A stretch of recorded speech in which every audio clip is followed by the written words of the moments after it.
My dear students, doctor James Tyler Kent രചിച്ച lectures on homoeopathic materia medica എന്ന പുസ്തകത്തെ ആധാരമാക്കിയുള്ള ഈ പ്രോഗ്രാമിലേക്ക് നിങ്ങൾക്ക് ഏവർക്കും വീണ്ടും സ്വാഗതം. നമ്മൾ ഈ സീരീസിൻ്റെ 96ാമത്തെ എപ്പിസോഡിൽ അക്കോണേറ്റം എന്ന അധ്യായത്തിൻ്റെ 4ാം ഭാഗമാണ് പരിഗണിക്കുന്നത്. അക്കോണേറ്റത്തെ തനതാക്കുന്ന, വളരെ യുണീക്കാക്കുന്ന ചില പ്രധാനപ്പെട്ട ഇൻഡിക്കേഷൻസ് മുൻപ് പറഞ്ഞു തന്നെ മറ്റ് ചില ഔഷധങ്ങളുമായിട്ട് കമ്പയർ ചെയ്തുകൊണ്ട് ഒന്നുകൂടി വിശദമാക്കുകയാണ് കെൻ്റ് ഇവിടെ. അപ്പോൾ അക്കോണേറ്റത്തിൻ്റെ തെറ്റായ ഉപയോഗം പരമാവധി കുറയ്ക്കാനും ശരിയായ രീതിയിൽ പ്രയോഗിച്ച് വളരെ മികച്ച ഫലങ്ങൾ ഉണ്ടാക്കാനും ഈ അറിവുകൾ നിങ്ങളെ സഹായിക്കും. നമുക്കതിൻ്റെ വിശദാംശങ്ങൾ പരിശോധിക്കാം.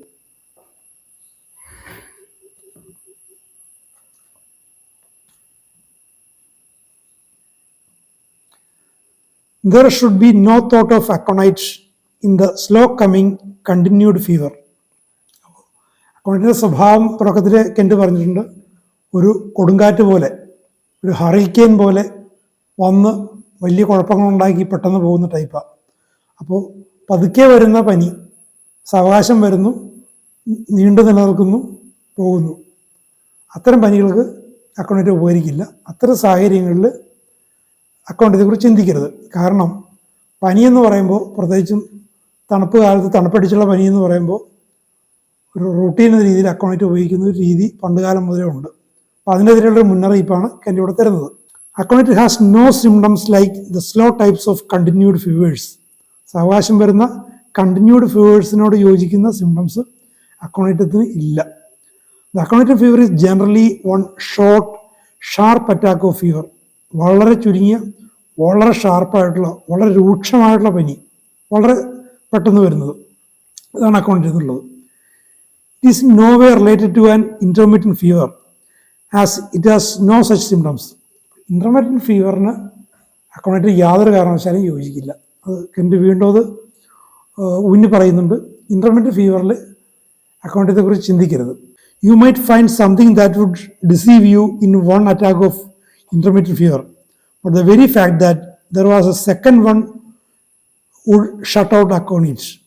അപ്പോൾ ഒരു ഇൻ്റർമീഡിയറ്റ് ഫീവറിൻ്റെ ആദ്യത്തെ അറ്റാക്കിൽ നിങ്ങളെ തെറ്റിദ്ധരിപ്പിക്കുന്നതും നിങ്ങൾക്ക് തെറ്റായ തീരുമാനമെടുക്കാൻ പ്രേരണ നൽകുന്നതുമായിട്ടുള്ള എന്തെങ്കിലും ഉണ്ടാകാം.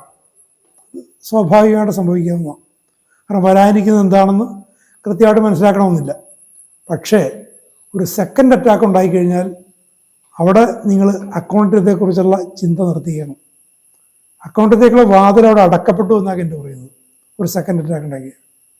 അപ്പോൾ ഇൻ്റർമീഡിയറ്റ് ഫീവറിൻ്റെ ഒരു വേരിയൻറ്റിനും അക്കൗണ്ടത്തിൽ സ്ഥാനമില്ല. അത്തരം ലക്ഷണങ്ങൾ അക്കൗണ്ടത്തിൽ ഇല്ല എന്ന് അദ്ദേഹം ഖണ്ഡിതമായിട്ട് പറയുകയാണ്. Some remedies have periodicity or waves. അക്കൗണ്ടറ്റിനും ഹാസ് നോ സച്ച് കണ്ടീഷൻ. ചില മരുന്നുകൾക്ക് പീരിയോഡിസിറ്റി ഉണ്ട്, നമ്മൾ തന്നെ കണ്ടിട്ടുണ്ട്. പീരിയോഡിസിറ്റി കണ്ടിട്ടുണ്ട്. വേവ്സ് ഉണ്ട്, തരംഗങ്ങളായിട്ട്, ഫസ്റ്റ് വേവ്, സെക്കൻഡ് വേവ്, അങ്ങനെ തരംഗങ്ങളായിട്ട് തരംഗത്തിലെ ക്രസ്റ്റുകൾ പോലെ വന്നു പോകുന്ന അവസ്ഥയുണ്ട്.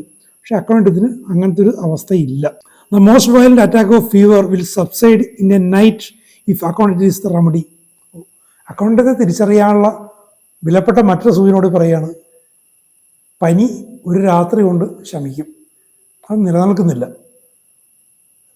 തണുപ്പടിച്ചു, പകൽ അല്ലെങ്കിൽ വൈകുന്നേരം തണുപ്പടിച്ചു, രാത്രി പനി തുടങ്ങി, ശക്തമായിട്ട് പനിയടിച്ചു, ഒരു ചുഴലിക്കാറ്റ് പോലെ ആളെ മൊത്തം ഇട്ട് കഷ്ടപ്പെടുത്തി, ആങ്സൈറ്റി, ഫിയർ ഒക്കെ ഉണ്ടാക്കി, ചിലപ്പോൾ ഈ പറഞ്ഞ പോലെ മരണസമയം വരെ പ്രെഡിക്റ്റ് ചെയ്യും. പക്ഷെ അതൊക്കെ ഒരു രാത്രിത്തേക്കേ ഉള്ളൂ, പിറ്റേന്ന് അത് മാറും. അതാണ് അക്കോണൈറ്റത്തിൻ്റെ സൂചന.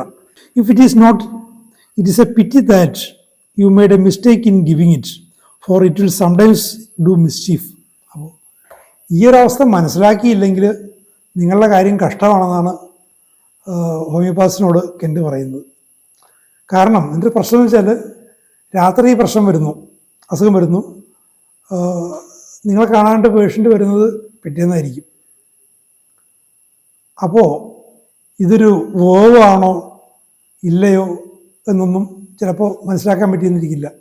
ചിലപ്പോൾ തിരക്കിനിടയിൽ ഇതിൻ്റെ മുൻപുള്ള അവസ്ഥകൾ, ഒരു തണുപ്പടിച്ചിട്ടുണ്ടോ, തണുപ്പിനോട് എക്സ്പോഷർ ഉണ്ടായിട്ടുണ്ടോ, മറ്റു സാഹചര്യങ്ങൾ ചിലപ്പോൾ ചോദിച്ച് മനസ്സിലാക്കാനും പറ്റിയിട്ടുണ്ടാവില്ല. അപ്പോൾ ശരിയായൊരു കണ്ടീഷൻ അല്ലാതെ അക്കോമഡേറ്റം കൊടുത്തു കഴിഞ്ഞാൽ ചിലപ്പോൾ അത് കുഴപ്പമുണ്ടാക്കും. അതായത് sometimes it will do mischief. ചില സമയം അക്കൗണ്ടം മാത്രമല്ല, അക്കൗണ്ടം പോലെ വളരെ രൂക്ഷമായ പ്രവർത്തനമുള്ള ഔഷധങ്ങൾ തെറ്റായൊരു അവസ്ഥയിൽ കൊടുത്തു കഴിഞ്ഞാൽ അത് കുഴപ്പമുണ്ടാക്കും. രോഗാവസ്ഥയെ അത് മിക്സപ്പ് ചെയ്യും, അങ്ങനെ കോംപ്ലിക്കേറ്റഡ് ആയി കളയും. ഒരിടത്ത് എനിക്ക് തോന്നുന്നു ലെസർ റൈറ്റിങ്സിലാണെന്ന് തോന്നുന്നു, അദ്ദേഹം ഒരു പ്രധാനപ്പെട്ട ഒരു വാചകം പറയുന്നുണ്ട്. Homoeopathic suppressions are the worst suppressions. നമ്മൾ വിചാരിക്കും അലോപ്പതി ഉപയോഗിച്ചുകൊണ്ട് ആൻറ്റിബയോട്ടിക്സ് ഒക്കെ ഉപയോഗിച്ചുകൊണ്ടുള്ള സപ്രഷൻസ് ആണ് വളരെ മോശം സപ്രഷൻ. പക്ഷേ ഹോമിയോപ്പതി ഉപയോഗിച്ചുകൊണ്ടുള്ള സപ്രഷനാണ് അതിനേക്കാൾ മോശം എന്ന് എൻ്റെ അടുത്ത് പറയുന്നുണ്ട്. അദ്ദേഹത്തിൻ്റെ അനുഭവത്തിൽ നിന്നും അദ്ദേഹത്തിൻ്റെ തിയറട്ടിക്കൽ നോളജിൽ നിന്നും അത് പറയുന്നത്. അപ്പം ഇതേപോലെ തെറ്റായൊരു കേസിനെ ജഡ്ജ് ചെയ്ത് തെറ്റായി അക്കോമഡേറ്റം പോലുള്ള വളരെ ശക്തമായ ഔഷധങ്ങൾ ഉപയോഗിച്ചു കഴിഞ്ഞാൽ ചിലപ്പോൾ അത് കുഴപ്പമുണ്ടാക്കിയിരിക്കും. All things that exist in a sickness must be taken into account, not only what the remedy does cover but what it does not cover. ഇതൊരു ഹോമിയോപ്പതിക് പ്രാക്ടീസിലെ അല്ലെങ്കിൽ ഹോമിയോപ്പതിക് പ്രിൻസിപ്പിൾസിലെ വളരെ പ്രധാനപ്പെട്ടൊരു ഭാഗമാണ് പറയുന്നത്. ഒരു രോഗാവസ്ഥയിലെ എല്ലാ വിവരങ്ങളും എല്ലാ സിംറ്റംസും പരിഹരിച്ചിരിക്കണം. പാർഷ്യലായിട്ട് ഒരു കേസിനെടുത്ത് ഒന്നും ചെയ്യരുതെന്നാണ് പറഞ്ഞു വരുന്നത്. അത് ഒരു ഫണ്ടമെൻ്റൽ പ്രിൻസിപ്പിളാണ്. ഒരു രോഗാവസ്ഥയിലെ എല്ലാ സിംറ്റംസിനെയും എടുക്കുക, അല്ലാതെ ഒരു ഔഷധത്തിലും ഉള്ളത് മാത്രം എടുത്തു പാടില്ല, ഔഷധത്തിൽ ഇല്ലാത്തത് കൂടി എടുക്കണം. ഇപ്പോൾ അക്കോമഡേറ്റം കൊടുക്കാൻ ചിന്തിക്കുകയാണെങ്കിൽ അക്കോമഡേറ്റം കവർ ചെയ്യാത്തത് ആ കണ്ടീഷൻ ഉണ്ടോ എന്ന് നോക്കണം. അക്കോമഡേറ്റം കവർ ചെയ്യാത്ത ആ കണ്ടീഷൻ ഉണ്ടെങ്കിൽ അത് കൊടുക്കരുത്. അപ്പോൾ ഒരു ഔഷധത്തിൽ കാണുന്നത് പലപ്പോഴും സംഭവിക്കുന്ന ഒരു തെറ്റാണ്. ഒരു ഔഷധത്തിൽ കാണുന്ന കാര്യങ്ങൾ അവിടെ ഉണ്ട്, കൊടുക്കുക. പക്ഷേ ഔഷധത്തിൽ കാണാത്ത കാര്യങ്ങളുണ്ടോ ഒന്നുകൂടി നോക്കണം. അങ്ങനെ നോക്കിയിട്ട് അതിൻ്റെ ടോട്ടാലിറ്റി പരിഗണിച്ചിട്ട് കൊടുക്കാവൂ എന്നുള്ളതാണ് പറയുന്നത്. പലപ്പോഴും സാധാരണ പനികൾക്ക് തന്നെ ഹോമിയോപ്പതി മരുന്ന് കഴിച്ചിട്ട് മാറിയില്ല എന്ന് പറഞ്ഞുകൊണ്ട് അലോപ്പതിയിലേക്ക് പോകുന്ന സാഹചര്യങ്ങൾ പലപ്പോഴും എൻ്റെ തന്നെയൊക്കെ അനുഭവത്തിലുണ്ടായിട്ടുണ്ട്. അപ്പോൾ സംഭവിച്ചതെന്താണ്, ആ സിക്നസ്സിലെ ആ ഒരു പ്രശ്നത്തിലെ എല്ലാ സിംറ്റംസും പരിഗണിക്കാതെയാണ് ആ മരുന്ന് കൊടുത്തത്. അങ്ങനത്തെ ഒരു സാഹചര്യം ഉണ്ടാകരുത്. അത് നിങ്ങളുടെ പ്രാക്ടീസിനെയും ഹോമിയോപ്പതിയെക്കുറിച്ച് സമൂഹത്തിലുള്ള മതിപ്പിനെയും ഒരേപോലെ ബാധിക്കുന്ന ഒരു വിഷയമാണ്. മാത്രമല്ല രോഗിയുടെ ആരോഗ്യത്തെയും ബാധിക്കുന്ന ഒരു വിഷയമാണ്. ഒരിക്കലും അങ്ങനെ ചെയ്യരുത്. Aconitum has inflammation of the eyes with burning and sudden swelling. The lids swell so rapidly that they cannot be opened except with great difficulty. And when they are forced open by seizing the margins of the lids with a pair of forceps, drops of hot water will fall out, but not pus. കണ്ണിനുണ്ടാകുന്ന പ്രശ്നങ്ങളെക്കുറിച്ചാണ് പറയുന്നത്. കണ്ണിനും inflammation ഉണ്ടാകാം, പക്ഷേ അക്കോമഡേറ്റത്തിൻ്റെ general nature അനുസരിച്ചുള്ളൊരു violent ആയിട്ടുള്ളൊരു ഇൻഫ്ലമേഷനാണ്. തണുപ്പടിക്കുന്നു, വളരെ പെട്ടെന്ന് വരുന്നു, കണ്ണ് ഇൻഫ്ലെയിംഡായിട്ട് തുറക്കാൻ പറ്റാത്ത രീതിയിലായി പോകുന്നു, ഫോർസെപ്സ് ഉപയോഗിച്ച് ബലം പ്രയോഗിച്ച് തുറക്കേണ്ടി വരുന്നു. അങ്ങനെ തുറന്നു കഴിഞ്ഞാൽ സംഭവിക്കുന്ന കാര്യങ്ങളാണ് പ്രധാനം. കുറച്ച് ചൂടുള്ള വെള്ളത്തുള്ളികൾ പുറത്തേക്ക് ഒഴുകുക, പക്ഷെ പഴുപ്പ് വരില്ല. അത് നേരത്തെ പറഞ്ഞിട്ടുണ്ട്. ഇൻഫ്ലമേഷൻസിൻ്റെ റിസൾട്ട്സ് ഇതിലില്ല. ഇൻഫ്ലമേഷൻ കൊണ്ട് അതിൻ്റെ ഫർദർ റിസൾട്ടായിട്ടുള്ള പസ് അക്കോമഡേറ്റത്തിലില്ല. വാട്ടറി ഡിസ്ചാർജ്, ചൂടോടുകൂടി ഇൻഫ്ലമേഷൻ കൊണ്ടുള്ള ഒരു ഹോട്ട് കണ്ടീഷനിൽ ചൂടുള്ള വെള്ളത്തുള്ളികൾ വരാം, പക്ഷെ പഴുപ്പുണ്ടാവില്ല. അപ്പോൾ വളരെ എക്സ്പോഷറിന് ശേഷം വയലൻ്റ് ആയിട്ടുള്ള അറ്റാക്ക് ഉണ്ടായി, വളരെ രൂക്ഷമാണ് അവസ്ഥ. ആ അവസ്ഥയിൽ ഈ മാനസിക പ്രശ്നങ്ങളൊക്കെ ഉണ്ടാകാം, ടെൻഷനും ഭയവും ഒക്കെ ഉണ്ടാകാം. പക്ഷേ അത് തുറന്നു കഴിഞ്ഞാൽ പഴുപ്പ് വരില്ല. This comes on rapidly from taking cold. തണുപ്പടിച്ച് പെട്ടെന്ന് വരുന്നതാണത്. Whenever there are inflammations of the mucous surface, bloody water is apt to flow. അപ്പോൾ ഒരു മ്യൂക്കസ് സർഫസിൽ ഇൻഫ്ലമേഷൻ ഉണ്ടായിക്കഴിഞ്ഞാൽ ഒരു രക്തം കലർന്ന വെള്ളം ഒഴുകുന്നതാണ് അവിടെ ഉചിതമായിട്ടുള്ള കാര്യം, ഹാംഫുൾ അല്ലാത്ത കാര്യം. Suddenly the blood vessels become engorged and ooze. The blood vessels rupture and capillaries ooze. അപ്പോൾ അതൊരവസ്ഥയിൽ ബ്ലഡ് വെസൽസിൽ ഒരു വീക്കം ഉണ്ടായി, ചെറിയ ബ്ലഡ് വെസൽസ് പൊട്ടിയിട്ട് കാപ്പിലറീസിൽ നിന്ന് രക്തത്തിൻ്റെ വാർച്ച ഉണ്ടാകാം, വളരെ നേരിയൊരു രക്തവാർച്ച. Inflammation of the ear comes on just as suddenly. ഈ ചെവിയുടെ കാര്യം എടുത്താലും വളരെ പെട്ടെന്നുള്ള ഇൻഫ്ലമേഷനാണ്. Throbbing intense cutting pains in the ear. അല്ലാത്ത child comes home after being out in the cold north wind and is not sufficiently clad and now it screams and puts his hands in the ear. അപ്പോൾ ഒരു കുട്ടി വേണ്ടത്ര വസ്ത്രം ധരിക്കാതെ പുറത്തു പോയി. ഇപ്പോൾ യു എസിലെ കണ്ടീഷനാണെങ്കിൽ തണുത്ത വരണ്ട വടക്കം കാറ്റടിച്ചു, വീട്ടിൽ വന്നു, രാത്രിയാകുമ്പോഴേക്കും ഭയങ്കര വേദന, ചെവിയിൽ കട്ടിങ് പെയിൻസ്, കൈയും വിരലൊക്കെ ചെവിയിലിട്ടുണ്ടായിരിക്കും കരയുന്നത്. അപ്പോൾ അങ്ങനെ സഡനായിട്ട് വയലൻ്റായിട്ട് വരുന്നത് കുട്ടി വല്ലാതെ അസ്വസ്ഥനായിരിക്കാം, വളരെ അസ്വസ്ഥനാണ്, അതുകൊണ്ടായിരിക്കും വല്ലാതെ ഇങ്ങനെ സ്ക്രീമിങ് വരുന്നത്. അപ്പോൾ കുട്ടിയുടെ മാനസിക വ്യാപാരം എന്ന് പറയാൻ പറ്റില്ല. ഈ പറയുന്ന മരണഭയവും ഒക്കെ ആ കുട്ടിക്കും ചിലപ്പോൾ ഉണ്ടായിരുന്നിരിക്കുക. Fever and anxiety child must be carried. അപ്പോൾ ഇതിനോടൊപ്പം പനിയുണ്ടാകാം, കുട്ടി വല്ലാതെ ആങ്ഷ്യസ് ആകാം, അതുകൊണ്ട് കുട്ടി എടുത്തുകൊണ്ട് നടക്കേണ്ടി വരും. ദ സഫറിങ് ഈസ് ഇൻറ്റൻസ്, വളരെ രൂക്ഷമായ സഹനമായിരിക്കും അത്. നോയ്സ് ഇൻടോളറബിൾ, മറ്റു സിംറ്റം, ശബ്ദം ഒരു തരത്തിലും താങ്ങാൻ പറ്റില്ല, ശബ്ദത്തോട് വല്ലാതെ ഇൻടോളറൻസ്.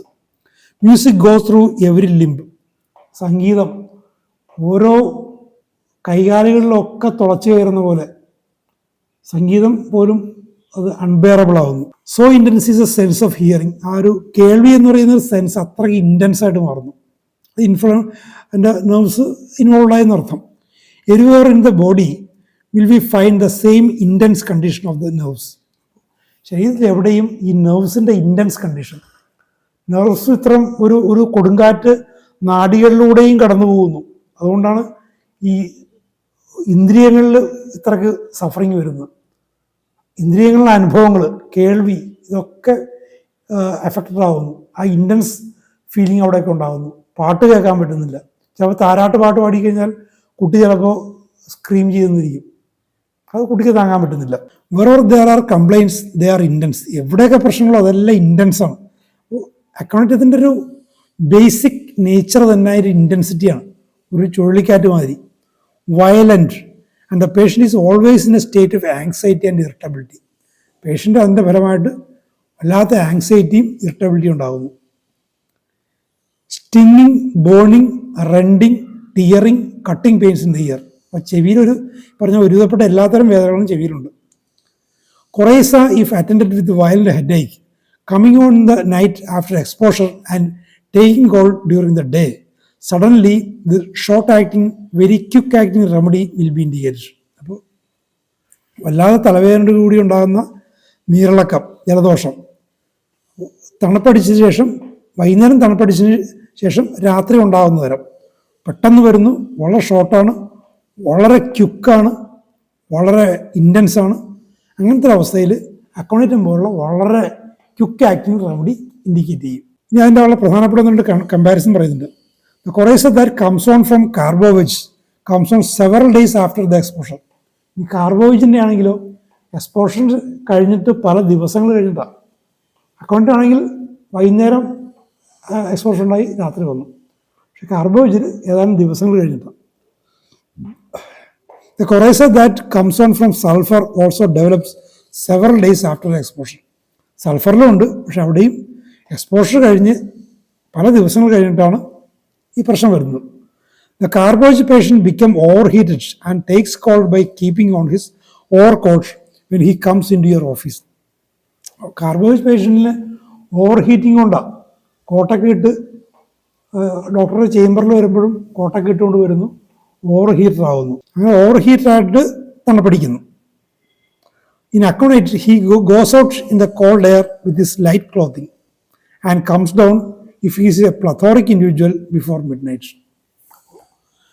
കാർബോഹൈഡ്രേറ്റും സൾഫറും അക്കൗണ്ടുമായിട്ട് വളരെ മനോഹരമായിട്ടുള്ളൊരു കമ്പാരിസനാണ്. കാർബോഹൈഡ്രേറ്റ് കോട്ടൊക്കെ ഇട്ട് ഓവർ ഹീറ്റായ ശേഷം എക്സ്പോഷർ കൊണ്ട് പ്രശ്നം ഉണ്ടാകുന്നു. സൾഫറിൽ ഒരു എക്സ്പോഷർ ഉണ്ടായി ദിവസങ്ങൾക്ക് ശേഷം വരുന്നു. കാർബോഹൈഡ്രേറ്റും എക്സ്പോഷർ ഉണ്ടായി ദിവസങ്ങൾക്ക് ശേഷമാണ് പ്രശ്നങ്ങൾ വരുന്നത്. പക്ഷേ അക്കൗണ്ടത്തിൻ്റെ കാര്യത്തിൽ പകൽ നേരം അല്ലെങ്കിൽ വൈകുന്നേരം എക്സ്പോഷർ ഉണ്ടായി രാത്രി പ്രശ്നം വന്നു. അത്രയ്ക്ക് ഇൻറ്റൻസാണ്, അത്രയ്ക്ക് അതാണ് അക്കൗണ്ടൻറ്റിൻ്റെ ഒരു സ്വഭാവം. അപ്പോൾ കൃത്യമായിട്ട് ഇതേമാതിരി കെൻറ്റിൻ്റെ ഒരു മഹത്വം ഇതാണ്, വളരെ സൂക്ഷ്മമായിട്ടുള്ള വ്യത്യാസങ്ങൾ.